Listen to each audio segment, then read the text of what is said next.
ಎಲ್ಲರಿಗೂ ನಮಸ್ಕಾರ. Dear students, welcome back to the 44th session of our sociology class or 5th semester belonging to University of Mysore. I am Dr. Mohan Kumar KS, working as Assistant Professor, Department of Sociology in Government First Grade College, Alur. ವಿದ್ಯಾರ್ಥಿಗಳೇ, ಈಗ ನಾವು 5ನೇ ಸೆಮಿಸ್ಟರ್ನ rural society and reconstruction ಗ್ರಾಮೀಣ ಸಮಾಜ ಮತ್ತು ಪುನರ್ನಿರ್ಮಾಣ ಪತ್ರಿಕೆಯ 4ನೇ ಅಧ್ಯಾಯ ರೂರಲ್ ರೀಕನ್ಸ್ಟ್ರಕ್ಷನ್ ಅಂಡ್ ಟ್ರಾನ್ಸಿಷನ್ ಗ್ರಾಮೀಣ ಪುನರ್ನಿರ್ಮಾಣ ಮತ್ತು ಪರಿವರ್ತನೆ 44ನೇ ಸೆಷನ್ ಆಗಿರ್ತಕ್ಕಂಥ Akshara Dasoha futures and impact on school education, Akshara Dasoha ಲಕ್ಷಣಗಳು ಮತ್ತು ಶಾಲಾ ಶಿಕ್ಷಣದ ಮೇಲೆ ಆಗಿರುವ ಪ್ರಭಾವಗಳ ಬಗ್ಗೆ ತಿಳಿದುಕೊಳ್ಳೋಣ. Introduction. Akshara Dasoha Yojana was founded by JSS MVP, JSS Mahavidya Peeta, in collaboration with the Karnataka government in 2003 and 4. As part of this scheme, the facility offers free lunches to primary and secondary school children in rural areas. This program has been implemented effectively in more than 33 villages in Karnataka. More than 12,000 children benefit under the Akshara Dasoha scheme. With a view to enhancing enrollment, attendance and retention, and also improving the child health by increasing nutrition levels among children, the National Program of Nutritional Support to Primary Education, known as Midday Meal Program, was launched in India as a centrally sponsored scheme. The Karnataka government began its midday meals scheme in June 2002. Initially, the program was limited to 7 backward districts of the state: Raichur, Koppala, Gulbarga, Bidar, Ballari, Bagalkot and Bijapur.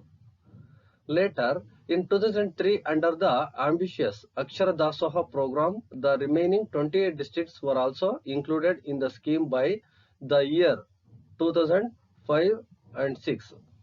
The program covered close to 5 lakh government schools and nearly 7 lakh government aided schools in the state. The government had budget 1 per child per meal initially. This was raised to 1.31% student per day subsequently.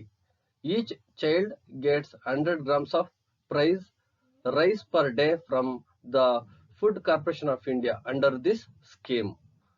Midday meals program scheme was implemented in educationally and economically backward northeastern districts of the state during 2002 and 3. Later on, the scheme was extended to other 20 districts of the state under the title Akshara Dasoha during 2003 and 4 in a phased manner. As per the direction of the Honorable Supreme Court, the scheme of providing hot cooked meal is implemented for all the children of classes 1 to 5 of both government and government aided primary schools. ಅಕ್ಷರ ದಾಸೋಹ ಯೋಜನೆ 2003-4ರಲ್ಲಿ ಕರ್ನಾಟಕ ಸರ್ಕಾರದ ಸಹಯೋಗದೊಂದಿಗೆ ಜನತಾ ಶಿಕ್ಷಣ ಸಂಸ್ಥೆ ಮಹಾವಿದ್ಯಾಪೀಠ ದೊಂದಿಗೆ ಸ್ಥಾಪಿಸಿತು. ಈ ಯೋಜನೆಯ ಭಾಗವಾಗಿ ಈ ಸೌಲಭ್ಯವು ಗ್ರಾಮೀಣ ಪ್ರದೇಶದ ಪ್ರಾಥಮಿಕ ಮತ್ತು ಪ್ರೌಢಶಾಲಾ ಮಕ್ಕಳಿಗೆ ಉಚಿತ ಊಟವನ್ನ ನೀಡುತ್ತಿದೆ. ಈ ಕಾರ್ಯಕ್ರಮವನ್ನ ಕರ್ನಾಟಕದ 33ಕ್ಕೂ ಹೆಚ್ಚು ಗ್ರಾಮಗಳಲ್ಲಿ ಪರಿಣಾಮಕಾರಿಯಾಗಿ ಜಾರಿಗೊಳಿಸಲಾಗಿದೆ. ಅಕ್ಷರ ದಾಸೋಹ ಯೋಜನೆಯಡಿ 12,000ಕ್ಕೂ ಹೆಚ್ಚು ಮಕ್ಕಳು ಪ್ರಯೋಜನವನ್ನ ಪಡೆಯುತ್ತಿದ್ದಾರೆ. ದಾಖಲಾತಿ, ಹಾಜರಾತಿ ಮತ್ತು ಉಳಿಸಿಕೊಳ್ಳುವಿಕೆಯನ್ನು ಹೆಚ್ಚಿಸುವ ದೃಷ್ಟಿಯಿಂದ ಮತ್ತು ಮಕ್ಕಳಲ್ಲಿ ಪೌಷ್ಟಿಕಾಂಶದ ಮಟ್ಟವನ್ನು ಹೆಚ್ಚಿಸುವ ಮೂಲಕ ಮಕ್ಕಳ ಆರೋಗ್ಯವನ್ನು ಸುಧಾರಿಸುವ ಉದ್ದೇಶದಿಂದ ರಾಷ್ಟ್ರೀಯ ಪ್ರಾಥಮಿಕ ಶಿಕ್ಷಣದ ಪೌಷ್ಟಿಕಾಂಶದ ಬೆಂಬಲ ಕಾರ್ಯಕ್ರಮವನ್ನ ಮಧ್ಯಾಹ್ನದ ಊಟ ಕಾರ್ಯಕ್ರಮವನ್ನು ಭಾರತದಲ್ಲಿ ಕೇಂದ್ರ ಪ್ರಾಯೋಜಿತ ಎಂದು ಆರಂಭಿಸಲಾಗಿದೆ.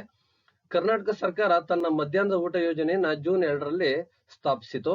ಆರಂಭದಲ್ಲಿ ಅಂತ ಹೇಳಿ ನಾವು ಹೇಳ್ಬೋದು. ಈ ಕಾರ್ಯಕ್ರಮವು ರಾಜ್ಯದ 7 ಹಿಂದುಳಿದ ಜಿಲ್ಲೆಗಳಾದ ರಾಯಚೂರು, ಕೊಪ್ಪಳ, ಗುಲ್ಬರ್ಗ, ಬೀದರ್, ಬಳ್ಳಾರಿ, ಬಾಗಲಕೋಟೆ ಮತ್ತು ಬಿಜಾಪುರಕ್ಕೆ ಮಾತ್ರ ಇದು ಸೀಮಿತವಾಗಿತ್ತು. ನಂತರ 2003ರಲ್ಲಿ ಮಹತ್ವಾಕಾಂಕ್ಷೆಯ ಅಕ್ಷರ ದಾಸೋಹ ಕಾರ್ಯಕ್ರಮದ ಅಡಿಯಲ್ಲಿ ಉಳಿದ 20 ಜಿಲ್ಲೆಗಳನ್ನು ಸಹ ಈ ಯೋಜನೆಯಲ್ಲಿ ಸೇರಿಸಲಾಯಿತು. 2005-6ರ ವೇಳೆಗೆ ಈ ಕಾರ್ಯಕ್ರಮವು ರಾಜ್ಯದ 5 ಲಕ್ಷ ಸರ್ಕಾರಿ ಶಾಲೆಗಳು ಮತ್ತು ಸುಮಾರು 7 ಲಕ್ಷ ಸರ್ಕಾರಿ ಅನುದಾನಿತ ಶಾಲೆಗಳನ್ನ ಇದು ಒಳಗೊಂಡಿದೆ. ಸರ್ಕಾರವು ಪ್ರತಿ ಮಗುವಿಗೆ ಪ್ರತಿ ಊಟಕ್ಕೆ ಕ್ಯಾಲರಿ 1 ಬಜೆಟ್ ಮಾಡುತ್ತಾ ಹೋಗುತ್ತೆ. ಸೊ ಇದನ್ನ ತರುವಾಯ ಪ್ರತಿ ವಿದ್ಯಾರ್ಥಿಗೂ 1.31ಕ್ಕೆ ಏರಿಸ್ತಾ ಹೋಗುತ್ತೆ. ಈ ಯೋಜನೆಯಡಿ ಪ್ರತಿ ಮಗುವಿಗೆ ದಿನಕ್ಕೆ 100 ಗ್ರಾಂ ಅಕ್ಕಿಯನ್ನ FCI food corporation of India ಇಂದ ಪಡೆಯಲಾಗುತ್ತದೆ. MDM ಅಂದ್ರೆ ಮಿಡ್ ಡೇ ಮೀಲ್ ಪ್ರೋಗ್ರಾಮ್ ಯೋಜನೆ ಏನಿದೆ 2002-3ರ ಅವಧಿಯಲ್ಲಿ ರಾಜ್ಯದ ಶೈಕ್ಷಣಿಕ ಮತ್ತು ಆರ್ಥಿಕವಾಗಿ ಹಿಂದುಳಿದ ಈಶಾನ್ಯ ಜಿಲ್ಲೆಗಳಲ್ಲಿ ಜಾರಿಗೊಳಿಸಲಾಗಿದೆ. ನಂತರ ಈ ಯೋಜನೆಯನ್ನ ರಾಜ್ಯದ ಇತರೆ 20 ಜಿಲ್ಲೆಗಳಲ್ಲಿ ಅಕ್ಷರ ದಾಸೋಹ ಎಂಬ ಶೀರ್ಷಿಕೆಯಲ್ಲಿ 2003 ಮತ್ತು 4ರ ಅವಧಿಯಲ್ಲಿ ವಿಸ್ತರಿಸ್ತಾ ಹೋಗುತ್ತೆ. ಇದು ನಮ್ಮ ಗೌರವಾನ್ವಿತ ಸರ್ವೋಚ್ಚ ನ್ಯಾಯಾಲಯದ ನಿರ್ದೇಶನಗಳ ಪ್ರಕಾರ ಸರ್ಕಾರಿ ಮತ್ತು ಸರ್ಕಾರಿ ಅನುದಾನಿತ ಪ್ರಾಥಮಿಕ ಶಾಲೆಗಳು 1ರಿಂದ 5ನೇ ತರಗತಿ ಎಲ್ಲಾ ಮಕ್ಕಳಿಗೆ ಬಿಸಿ ಊಟ ನೀಡುವ ಯೋಜನೆಯನ್ನ ಇಲ್ಲಿ ಜಾರಿಗೊಳಿಸಲಾಗಿದೆ. ಜೊತೆಗೆ 10ನೇ ತರಗತಿವರೆಗೂ ಸಹ ಇದು ವಿಸ್ತರಣೆ ಆಗಿದೆ ಅನ್ನೋದನ್ನ ನಾವಿಲ್ಲಿ ಗಮನಿಸಬಹುದಾಗಿದೆ. ವಿದ್ಯಾರ್ಥಿಗಳೇ, ಈಗ ನಾವು ಮಿಡ್ ಡೇ ಮೀಲ್ ಬಿಸಿಯೂಟ ಕಾರ್ಯಕ್ರಮ ಅಂದ್ರೆ ಏನು, ಮಧ್ಯಾಹ್ನದ ಬಿಸಿಯೂಟ ಕಾರ್ಯಕ್ರಮ ಅಂದ್ರೆ ಏನು ಅನ್ನೋದ್ರ ಬಗ್ಗೆ ನೋಡ್ತೋಗೋಣ. Mid day meal is a wholesome, freshly cooked lunch served to children in government and government aided schools in India. On 28 November 2001, the Supreme Court of India passed a mandate stating we direct the state governments, union territories to implement the midday meal scheme by providing every child in every government and government assisted primary school with a prepared midday meal. ಮಧ್ಯಾಹ್ನದ ಊಟ ಎನ್ನುವುದು ಭಾರತದಲ್ಲಿ ಸರ್ಕಾರಿ ಮತ್ತು ಸರ್ಕಾರಿ ಅನುದಾನಿತ ಶಾಲೆಗಳಲ್ಲಿ ಮಕ್ಕಳಿಗೆ ಸರಿಯಾಗಿ ಬೇಯಿಸಿದ ಬಿಸಿಯೂಟವೇ ಆಗಿದೆ. ನವೆಂಬರ್ 28, 2001ರಂದು ಭಾರತದ ಸರ್ವೋಚ್ಚ ನ್ಯಾಯಾಲಯವು ಒಂದು ಆದೇಶವನ್ನ ನೀಡುತ್ತೆ. ನಾವು ರಾಜ್ಯ ಸರ್ಕಾರಗಳು ಕೇಂದ್ರಾಡಳಿತ ಪ್ರದೇಶಗಳಿಗೆ ಮಧ್ಯಾಹ್ನದ ಊಟದ ಯೋಜನೆಯನ್ನು ಅನುಷ್ಠಾನಗೊಳಿಸುವಂತೆ ಸೂಚಿಸುತ್ತೆ. ಅದರಂತೆ ಪ್ರತಿ ಸರ್ಕಾರಿ ಮತ್ತು ಸರ್ಕಾರಿ ನೆರವಿನ ಪ್ರಾಥಮಿಕ ಶಾಲೆಗಳಲ್ಲಿ ಪ್ರತಿ ಮಗುವಿಗೆ ಮಧ್ಯಾಹ್ನದ ಬಿಸಿಯೂಟವನ್ನ ಒದಗಿಸುವಂತೆ ಆದೇಶವನ್ನ ನೀಡಿದೆ. ವಿದ್ಯಾರ್ಥಿಗಳೇ, ಈಗ ನಾವು ಮಿಡ್ ಡೇ ಮೀಲ್ ಕಾರ್ಯಕ್ರಮದ ಲಕ್ಷಣಗಳ ಬಗ್ಗೆ ತಿಳಿದುಕೊಳ್ಳೋಣ. Futures of mid day meal scheme. Every school should have a hygienic cooking infrastructure for hygienic cooked mid day meals. The midday meals are to be served only on the school premises on all working days of the school. The headmaster or head mistress is entitled to utilize the school funds on account of midday meal fund exhaustion. However, the same will be reimbursed to the midday meal fund as soon as the school is credited with the same. Quality items with hallmark are produced for cooking the midday meals in the schools. 2 or 3 adult members taste the cooked meals from the school management committee. ಪ್ರತಿ ಶಾಲೆಯ ಆರೋಗ್ಯಕರವಾಗಿ ಬೇಯಿಸಿದ ಮಧ್ಯಾಹ್ನದ ಊಟಕ್ಕಾಗಿ ಅಡಿಗೆ ತಯಾರಿಸಲು ಉತ್ತಮ ಮೂಲ ಸೌಕರ್ಯವನ್ನ ಹೊಂದಿರಬೇಕು. ಪ್ರತಿ ಶಾಲೆಯು ಮಧ್ಯಾಹ್ನದ ಊಟವನ್ನು ಶಾಲೆಯ ಎಲ್ಲಾ ಕೆಲಸದ ದಿನಗಳಲ್ಲಿ ಶಾಲಾ ಆವರಣದಲ್ಲಿ ಮಾತ್ರ ನೀಡಲಾಗುವುದು. ಹಾಗೆ ಮುಖ್ಯೋಪಾಧ್ಯಾಯರು ಮತ್ತು ಮುಖ್ಯ ಉಪಾಧ್ಯಾಯಿನಿ ಮಧ್ಯಾಹ್ನದ ಊಟದ ನಿಧಿಯು ಖಾಲಿಯಾದ ಕಾರಣ ಶಾಲೆಯ ಹಣವನ್ನು ಬಳಸಿಕೊಳ್ಳಲು ಅರ್ಹರಾಗಿರುತ್ತಾರೆ. ಆದಾಗ್ಯೂ ಶಾಲೆಗೆ ಮನ್ನಣೆ ನೀಡಿದ ತಕ್ಷಣ ಮಧ್ಯಾಹ್ನದ ಊಟ ನಿಧಿಗೆ ಮರುಪಾವತಿ ಮಾಡಲಾಗುತ್ತದೆ. ಆಗ್ಮಾರ್ಕ್ ನೊಂದಿಗೆ ಗುಣಮಟ್ಟದ ವಸ್ತುಗಳನ್ನ ಶಾಲೆಗಳಲ್ಲಿ ಮಧ್ಯಾಹ್ನದ ಊಟವನ್ನ ತಯಾರಿಸಲು ಸಂಗ್ರಹಿಸಲಾಗುತ್ತದೆ. ಆಗ್ಮಾರ್ಕ್ ಅಗ್ರಿಕಲ್ಚರಲ್ ಮಾರ್ಕೆಟ್ ಅಂತ ಏನ್ ಕರಿತೀವಿ, 1973ರ ಆಕ್ಟ್ ಪ್ರಕಾರ ಇದು ಗುಣಮಟ್ಟದ ವಸ್ತುಗಳನ್ನ ಪರಿಶೀಲನೆ ಮಾಡ್ತಕ್ಕಂಥದ್ದು. ಅಂತಹ ಗುಣಮಟ್ಟದ ಆಹಾರಗಳನ್ನ ಸರಬರಾಜು ಮಾಡ್ತಕ್ಕಂಥ ಮತ್ತೆ ಗುಣಮಟ್ಟವನ್ನ ಕಾಪಾಡ್ತಕ್ಕಂಥ ಕೆಲಸ ಈ ಆಗ್ಮಾರ್ಕ್ ಮಾಡುತ್ತೆ. ಈ ಆಗ್ಮಾರ್ಕ್ ನೊಂದಿಗೆ ಗುಣಮಟ್ಟದ ವಸ್ತುಗಳನ್ನ ಶಾಲೆಗಳಲ್ಲಿ ಮಧ್ಯಾಹ್ನದ ಊಟವನ್ನು ತಯಾರಿಸಲು ಸಂಗ್ರಹಿಸಲಾಗುತ್ತದೆ. 2 ಅಥವಾ 3 ವಯಸ್ಕ ಸದಸ್ಯರು ಶಾಲೆಯ ಆಡಳಿತ ಸಮಿತಿಯಿಂದ ಬೇಯಿಸಿದ ಊಟವನ್ನ ರುಚಿ ನೋಡುತ್ತಾರೆ. The Food and Drugs Administration Department of the state can collect samples for ensuring the quality and nutritional value of the meals. The state steering cum monitoring committee will oversee the implementation of this scheme, including establishing a mechanism to maintain the quality and nutritional standards of the meals. Food following is provided to the children when the cooked meals cannot be provided because of unforeseen circumstances in the following manner. Quantity of the food grains according to the entitlement of a child and cooking cost prevailing in the respective state. ರಾಜ್ಯದ ಆಹಾರ ಮತ್ತು ಔಷಧಗಳ ಆಡಳಿತ ವಿಭಾಗವು ಊಟದ ಗುಣಮಟ್ಟ ಮತ್ತು ಪೌಷ್ಟಿಕಾಂಶದ ಮೌಲ್ಯವನ್ನ ಖಚಿತಪಡಿಸಿಕೊಳ್ಳಲು ಮಾದರಿಗಳನ್ನ ಸಂಗ್ರಹಿಸಬಹುದು. ರಾಜ್ಯ ಸ್ಟೀರಿಂಗ್ ಕಮ್ ಮಾನಿಟರಿಂಗ್ ಕಮಿಟಿ ಈ ಯೋಜನೆಯು ಅನುಷ್ಠಾನವನ್ನು ಮೇಲ್ವಿಚಾರಣೆ ಮಾಡುತ್ತದೆ. ಇದರಲ್ಲಿ ಊಟದ ಗುಣಮಟ್ಟ ಮತ್ತು ಪೌಷ್ಟಿಕಾಂಶದ ಗುಣಮಟ್ಟವನ್ನ ಕಾಯ್ದುಕೊಳ್ಳುವ ಕಾರ್ಯವಿಧಾನವನ್ನ ಸ್ಥಾಪಿಸತಕ್ಕಂಥದ್ದು. ಕೆಳಗಿನ ರೀತಿಯಲ್ಲಿ ಅನಿರೀಕ್ಷಿತ ಸಂದರ್ಭಗಳಿಂದಾಗಿ ಬೇಯಿಸಿದ ಊಟವನ್ನ ಒದಗಿಸಲಾಗದಿದ್ದಾಗ ಮಕ್ಕಳಿಗೆ ಆಹಾರ ಭತ್ಯೆಯನ್ನ ನೀಡಲಾಗುತ್ತದೆ. ಮಗುವಿನ ಅರ್ಹತೆಗೆ ಅನುಗುಣವಾಗಿ ಆಹಾರ ಧಾನ್ಯಗಳ ಪ್ರಮಾಣ ಮತ್ತು ಆಯಾ ರಾಜ್ಯದಲ್ಲಿ ಚಾಲ್ತಿರುವ ಅಡಿಗೆ ವೆಚ್ಚ ಇದಕ್ಕೆ ಸಂಬಂಧಿಸಿರ್ತಕ್ಕಂಥದ್ದು. ವಿದ್ಯಾರ್ಥಿಗಳೇ, ಈಗ ನಾವು ಶಾಲಾ ಶಿಕ್ಷಣದ ಮೇಲೆ ಪರಿಣಾಮ ಅನ್ನುವ ವಿಚಾರವಾಗಿ ತಿಳಿದುಕೊಳ್ಳೋಣ. A school enrolment goes up. Evidence suggests that MDM have a major impact on school participation, particularly among girls. There is much informal evidence that MDM have enhanced daily school attendance.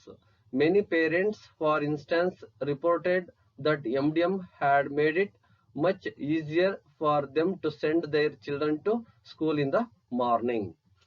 End of classroom hunger. Before MDM midday meal, many children reach school in an empty stomach in the morning, either because they are not hungry at that time or because their parents are too busy to arrange an early morning breakfast. This problem is resolved. Midday meal is a protection against hunger in general. The poor households, such as those headed by widows or landless laborers, have the assurance of a free lunch every day for their children. School enrollment goes up. ಇಲ್ಲಿ ಮಧ್ಯಾಹ್ನದ ಬಿಸಿಯೂಟ ಏನಿದೆ, ಶಾಲೆಯ ಭಾಗವಹಿಸುವಿಕೆ ಮೇಲೆ ವಿಶೇಷವಾಗಿ ಅದರಲ್ಲೂ ಹುಡುಗಿಯರಲ್ಲಿ ಪ್ರಮುಖ ಪರಿಣಾಮ ಬೀರುತ್ತದೆ ಎಂದು ಇಲ್ಲಿ ನಮಗೆ ದಾಖಲೆಗಳು ಸೂಚಿಸುತ್ತವೆ. ಹಾಗೆ ಈ ಮಧ್ಯಾಹ್ನದ ಬಿಸಿಯೂಟ ಕಾರ್ಯಕ್ರಮದ ಅಂಶವಾಗಿ ದೈನಂದಿನ ಶಾಲಾ ಹಾಜರಾತಿಯನ್ನ ಹೆಚ್ಚಿಸಿದೆ ಎಂಬುದಕ್ಕೆ ಹೆಚ್ಚು ಅನೌಪಚಾರಿಕ ದಾಖಲೆಗಳಿವೆ ಅಂತ ಹೇಳ್ತಾರೆ.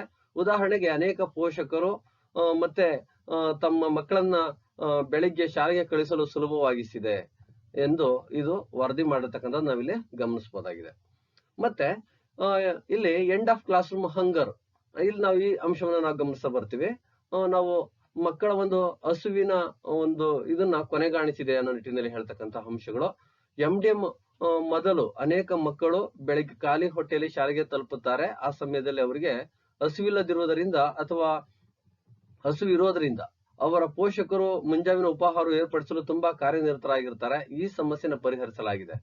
ಹಾಗೆ MDM ಅಂದ್ರೆ ಮಿಡ್ ಡೇ ಮೀಲ್ ಸಾಮಾನ್ಯವಾಗಿ ಹಸುವಿನ ವಿರುದ್ಧ ರಕ್ಷಣೆಯಾಗಿದೆ. ವಿಧವೆಯರು ಅಥವಾ ಭೂರಹಿತ ಕಾರ್ಮಿಕರ ನೇತೃತ್ವದ ಬಡ ಕುಟುಂಬಗಳು ತಮ್ಮ ಮಕ್ಕಳಿಗೆ ಪ್ರತಿದಿನ ಉಚಿತ ಊಟದ ಆಶ್ವಾಸನೆಯನ್ನ ಹೊಂದಿರುತ್ತವೆ ಅನ್ನೋದನ್ನ ನಾವಿಲ್ಲಿ ಗಮನಿಸ್ತಾ ಹೋಗ್ಬೋದು.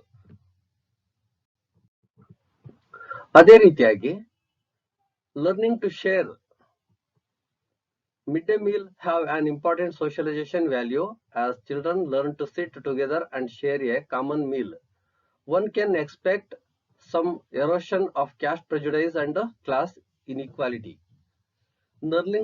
Learning to share. ಈ ಮಿಡ್ ಡೇ ಮೀಲ್ ಕಾರ್ಯಕ್ರಮದಿಂದ ಒಂದು ಪ್ರಮುಖ ಸಾಮಾಜಿಕರಣ ಮೌಲ್ಯವನ್ನ ಹೊಂದಿದೆ. ಮಕ್ಕಳು ಒಟ್ಟಿಗೆ ಕುಳಿತು ಸಾಮಾನ್ಯ ಊಟವನ್ನ ಹಂಚಿಕೊಳ್ಳಲು ಕಲಿತುಕೊಳ್ತಾರೆ. ಹಾಗೆ ಕೆಲವು ಜಾತಿ ಪೂರ್ವಗ್ರಹಗಳು ಮತ್ತು ವರ್ಗ ಅಸಮಾನತೆಯನ್ನು ತೊಲಗಿಸಲಿಕ್ಕೆ ನಾವು ಇದು ನಿರೀಕ್ಷಿಸಬಹುದು. ಅದೇ ರೀತಿಯಾಗಿ ನಾವು ಜೆಂಡರ್ ಆಸ್ಪೆಕ್ಟ್ಸ್ ಅನ್ನು ನಾವು ನೋಡ್ತೀವಿ. Mid day meals reduce the gender gap in education since they Boost female school attendance than male attendance. Mid day meal contribute to gender equity by creating employment opportunities for poor women. Midday meals contribute to the liberation of working women. When children get a hot meal at school, mothers are free from the burden of having to feed them at home in the middle of the day. ಇಲ್ಲಿ ನಾವು ನೋಡ್ತೀವಿ, ಇಲ್ಲಿ ಏನು mid day meal ನಿಂದ ಶಿಕ್ಷಣದಲ್ಲಿ ಲಿಂಗದ ಅಂತರವನ್ನ ಕಡಿಮೆ ಮಾಡುತ್ತೆ ಅಂತ ಹೇಳಿ. ಯಾಕೆಂದ್ರೆ ಶಾಲೆಯಲ್ಲಿ ಪುರುಷರ ಹಾಜರಾತಿಗಿಂತ ಮಹಿಳಾ ಹಾಜರಾತಿ ಹೆಚ್ಚಾಗಿದೆ ಅನ್ನೋದನ್ನ ನಾವಿಲ್ಲಿ ಗಮನಿಸಬೇಕಾಗಿರ್ತಕ್ಕಂಥದ್ದು.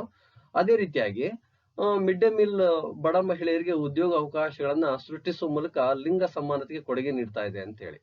ಮತ್ತೆ ಮಿಡ್ ಡೇ ಮೀಲ್ ದುಡಿಯುವ ಮಹಿಳೆಯರ ವಿವೇಚನೆಗೆ ಕೊಡುಗೆ ನೀಡುತ್ತದೆ. ಮಕ್ಕಳು ಶಾಲೆಯಲ್ಲಿ ಬಿಸಿ ಊಟವನ್ನ ಪಡೆದಾಗ ತಾಯಂದಿರು ದಿನದ ಮಧ್ಯದಲ್ಲಿ ಮನೆಯಲ್ಲಿ ಅವರಿಗೆ ಆಹಾರ ನೀಡುವ ಹೊರೆಯಿಂದ ಮುಕ್ತರಾಗಿದ್ದಾರೆ. ಅದೇ ರೀತಿಯಾಗಿ ನಾವು ಈ organisational concerns kitchen facilities are good, cooking utensils are sufficient, lunch plates are provided to children by public donations, drinking water is available in the school premises. ಇಲ್ಲಿ ಆರ್ಗನೈಸೇಷನಲ್ ಕನ್ಸರ್ನ್ಸ್ ಅಲ್ಲಿ ನಾವು ನೋಡ್ತೀವಿ, ಅಡಿಗೆ ಸೌಲಭ್ಯಗಳು ಉತ್ತಮವಾಗಿವೆ, ಅಡಿಗೆ ಪಾತ್ರೆಗಳು ಸಾಕಷ್ಟಿವೆ, ಸಾರ್ವಜನಿಕರು ಊಟದ ತಟ್ಟೆಗಳನ್ನ ಕೊಡುಗೆ ಕೊಡುವುದರ ಮೂಲಕ ಮಕ್ಕಳಿಗೆ ಊಟದ ತಟ್ಟೆಗಳನ್ನ ಒದಗಿಸ್ತಾ ಇದ್ದಾರೆ, ಹಾಗೂ ಕುಡಿಯುವ ನೀರು ಶಾಲೆಯ ಆವರಣದಲ್ಲಿ ಲಭ್ಯವಿದೆ. ಹಾಗೆ ಹೆಲ್ತ್ ಸಪ್ಲಿಮೆಂಟ್ಸ್ ನಾವು ನೋಡ್ತಾ ಹೋಗ್ಬೋದು. ಹೆಲ್ತ್ ಸಪ್ಲಿಮೆಂಟ್ಸ್ ನಲ್ಲಿ the government of Karnataka provides health supplements as part of MDM program. These include iron and folic acid tablets, 3 tablets in a week for 1 to 5th standard students. Iron and folic acid tablets, 1 tablet in a week for above 5th standard students. Vitamin A once in 6 months. Albendazole for worms once in 6 months. Shira Bhagya 3 days in a week. Health supplements, health is wealth. ಮಕ್ಕಳಿಗೆ ಆರೋಗ್ಯ ತುಂಬಾ ಪ್ರಮುಖ. ಆ ನಿಟ್ಟಿನಲ್ಲಿ ಸರ್ಕಾರ ಹೆಜ್ಜೆ ಇಟ್ಟಿದೆ.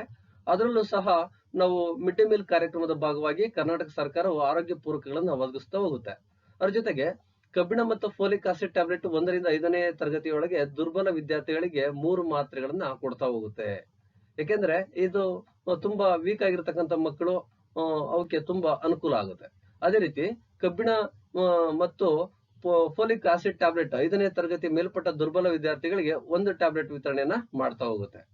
ಹಾಗೆ ವಿಟಮಿನ್ ಎ 6 ತಿಂಗಳಿಗೊಮ್ಮೆ, ಅಂದ್ರೆ ಎ ಅನ್ನಾಂಗ ದ್ರಾವಣವನ್ನ ಹೊಂದಿರತಕ್ಕಂತ ಏನು ಲಿಕ್ವಿಡ್ ಏನಿದೆ, ವಿಟಮಿನ್ ಏನಿದೆ, ಸಿರಪ್ ಏನಿದೆ, ಸೊ ಅದನ್ನ 6 ತಿಂಗಳಿಗೊಮ್ಮೆ ಮಕ್ಕಳಿಗೆ ಕೊಡ್ತಕ್ಕಂಥದ್ದು ಇಲ್ಲಿ ಇರ್ತಕ್ಕಂಥದ್ದು ನಾವು ಗಮನಿಸ್ತಾ ಬರ್ತೀವಿ. ಅದೇ ರೀತಿಯಾಗಿ ಜಂತುಹುಳುಗಳ ನಿವಾರಣೆ ಅಲ್ಬೆಂಡಜೋಲ್ ಮಾತ್ರೆಗಳನ್ನ 6 ತಿಂಗಳಿಗೊಮ್ಮೆ 1 ಮಾತ್ರೆ ಅನ್ನುವ ರೀತಿಯಲ್ಲಿ ಅದು ಅಲ್ಲಿ ಇರ್ತಕ್ಕಂತ ಏನು ಆರೋಗ್ಯ ಸಹಾಯಕರು ಅಥವಾ ಏನಾದ್ರೂ ಹೆಲ್ತ್ ಚೆಕಪ್ಗೆ ಅಂತೇಳಿ ವೈದ್ಯಾಧಿಕಾರಿಗಳು ಶಾಲೆಗಳಿಗೆ ಭೇಟಿ ನೀಡಿದಂತಹ ಸಂದರ್ಭದಲ್ಲಿ ಅದನ್ನ MG ಎಷ್ಟಿರ್ಬೇಕು ಅನ್ನೋದನ್ನ ನೋಡಿ ಮಕ್ಕಳಿಗೆ ಕೊಡ್ತಕ್ಕಂಥದ್ದು ನಾವಿಲ್ಲಿ ಗಮನಿಸ್ತಾ ಹೋಗ್ಬೋದು. ಅದೇ ರೀತಿ ಮಕ್ಕಳ ಆರೋಗ್ಯದ ದೃಷ್ಟಿಯಿಂದ ಕ್ಷೀರಭಾಗ್ಯ 1 ವಾರದಲ್ಲಿ 3 ದಿನಗಳು ಕ್ಷೀರಭಾಗ್ಯ ಅಥವಾ ಹಾಲನ್ನ ಕುಡಿಯಲಿಕ್ಕೆ ಕೊಡ್ತಕ್ಕಂಥದ್ದು ನಾವು ಗಮನಿಸ್ತಾ ಬರ್ತೀವಿ.